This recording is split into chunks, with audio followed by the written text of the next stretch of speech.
இல்ல எம்எல்ஏவே இல்லாவிட்டாலும் மக்களுக்கு ஒரு பிரச்சனை, ஒரு வெள்ளம் வருகிறது. 2015 இருந்தாலும் சரி, 2023 இருந்தாலும் சரி, 2020 இருந்தாலும் சரி, எல்லா இடமுமே களத்தில் உங்களோடு இருந்தவர். கொரோனாவா இருந்தாலும் சரி, இல்ல துப்பாக்கி சூடு பிரச்சனையா இருக்கும்போது சரி, நம்ம எல்லாமே மக்களோடு மக்களா இருந்தவங்க. எந்த ஒரு சிறு பிரச்சனைனாலும் நீங்கள் எளிதில் என்னை சந்திக்கலாம்.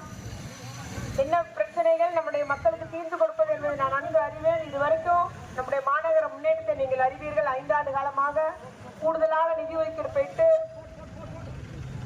2023 வந்த நம்ம எப்போது திருமழை வந்தாலும் தண்ணி கட்டி நிற்கிற இடம்லாம் இப்பொழுது கிடையாது. அந்த ஒரு நிலையை உருவாக்கி உள்ளோம். இந்த 3 வார்டுகள் 15, 16, 17 மற்றும் 18 4 வார்டுகளில் மட்டும்தான் இப்பொழுது மழை பெய்தால் தண்ணி கட்டிக்கிறது. அந்த பிரச்சனையை தீர்த்து தருவோம் என்ற உத்தரவாதத்தோடு மட்டுமல்லாமல் முதல்வர் படிப்பகம், நம்முடைய முதலமைச்சருடைய தேர்தல் வாக்குறுதி,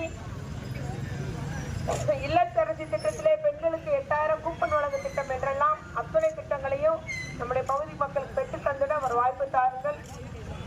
அதுபோல அரசின் திட்டங்களை முறையாக, அது காப்பீடு திட்டமா இருக்கட்டும், ரேஷன் கார்டா இருக்கட்டும், ரேஷன் கார்டு திருத்தமா இருக்கட்டும், நமக்கு மருத்துவ முகாம்களா இருக்கட்டும், என்னன்னாலும் நம்முடைய தொகுதியில ஒவ்வொரு இடமா போட்டு மக்களுக்காக பயன் தருவதற்காக நான் அதை செய்தவள் என்ற உரிமையில் உங்கள் வாக்குகள் கேட்கிற. தொடர்ச்சியாக நமக்கு சுற்றுச்சூழல் பாதிக்கப்படாத இன்னும் வின்பாஸ் போல பல்வேறு தொழில் நிறுவனங்கள் அமைத்திட, முதல்வர் படைப்பகங்கள் அமைத்திட, மல்டி லெவல் லாஜிஸ்டிக் பார்க் என்ற அந்த ஒரு இடம் ஒதுக்கீடு செய்ததை நடைமுறைப்படுத்தி எல்லா லாரி